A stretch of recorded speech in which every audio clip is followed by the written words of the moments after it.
Download करें भोजपुरी के पहला स्टोरी टेलिंग मोबाइल ऐप यायावरी वाया भोजपुरी प्ले स्टोर से और डूब जाएं दुनिया भर के कहानियन के अद्भुत सागर में आपन भाषा भोजपुरी में। यायावरी वाया भोजपुरी, कथा कहानी आपन बानी। स्क्रीन पर जौन दृश्य रउआ देख रहल बानी उ रउआ के विचलित कर सकता। गोरखपुर से 20 किलोमीटर दूर तरकुलहा देवी मंदिर के दृश्य है। एजा आस्था के नाम पर, अमनौती के नाम पर मीट चढ़ावे के परंपरा बा। ये परंपरा के पूरा करे खातिर एजा कई सारा मीट के दुकान बारी स, जौना आगे प्रशासन अनदेखा कर रहल बा। उमें ई हो रहल बा कि मीट खुला में बेचल जा रहल बा, जौना कि कोनो तरीका के ऊपर रोक टोक नहीं खे।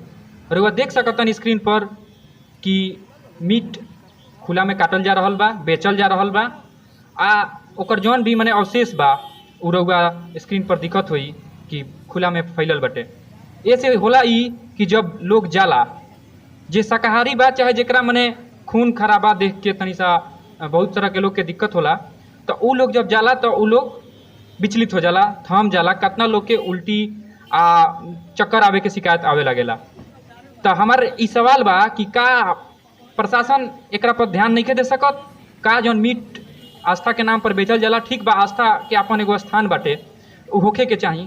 तो ओकरा के एगो तरीका से व्यवस्था करके स्थान दे करके ओकरा के खुला में ना बेच के एगो जगह ओकरा के दे दिए प्रशासन द्वारा, और ओजा साफ सुथरा तरीका से बेचल जाई, तो का ई सही ना रही?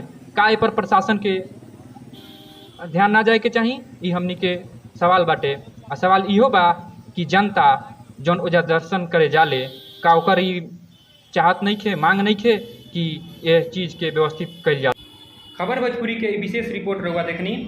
कैमरा के पीछे स्टोस हम अनुराग रंजन। खबर भोजपुरी के चैनल के रउआ लोग सब्सक्राइब और लाइक जरूर कर।